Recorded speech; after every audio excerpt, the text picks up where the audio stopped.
আমরা এই মুহূর্তে অবস্থান করছি জাতীয় প্রেস ক্লাবের সামনে। আপনারা দেখতে পাচ্ছেন আমাদের সামনে শত শত নার্সরা একত্রিত হয়েছেন। আজ আপনাদেরকে জানিয়ে রাখি, নার্স ও মিডওয়াইফারির যে সমাবেশ, আজকে তাদের সেই মহাসমাবেশের আয়োজন করেছেন তারা। সেই জায়গা থেকে সারা দেশ থেকে নার্সরা আজকে এই জাতীয় প্রেস ক্লাবের সামনে একত্রিত হয়েছে। আপনাকে জানিয়ে রাখি, ৪৮ বছরের ঐতিহ্য ও অগ্রগতির স্বতন্ত্র নার্সিং প্রশাসন নার্সিং ও মিডওয়াইফারির অধিদপ্তরকে বিলুপ্ত করে বিভিন্ন অধিদপ্তরে একীভূতকরণের অপচেষ্টার প্রতিবাদ ও আশ্বাস প্রদানের ১৪ মাসে বাস্তবায়ন না হওয়ার দাবি বাস্তবায়নের লক্ষ্যে আজকের এই সমাবেশের আয়োজন করেছেন নার্স ও মিডওয়াইফারি। আপনাদেরকে আরো জানিয়ে রাখি, এই যে আজকের সমাবেশ, এই সমাবেশকে ঘিরে তাদের যে দাবিগুলো, সেই দাবিগুলো বাস্তবায়ন না হলে তারা কর্মবিরতির ঘোষণা দিয়েছেন।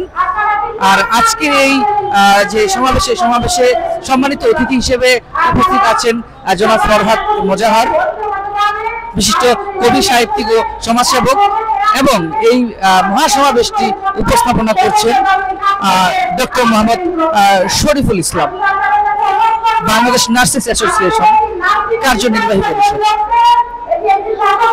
তাদের নার্সদের আজকের যে দাবিগুলো রয়েছে, সেই দাবিগুলো জানার জন্য আমরা একটু একজন নার্স আপনার সাথে কথা বলার চেষ্টা করবো।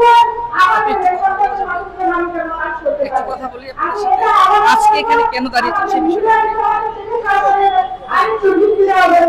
আমরা নিয়োগ বিধি বাস্তবায়ন করতে আর আমাদের অধিদপ্তরকে আমাদের নিজস্ব অধিদপ্তর পরিণত করার জন্য। আমরা অন্য কোনো অধিদপ্তরে বিলুপ্ত হতে চাই না, এই জন্য আমরা আজকে এখানে মানববন্ধন করতেছি।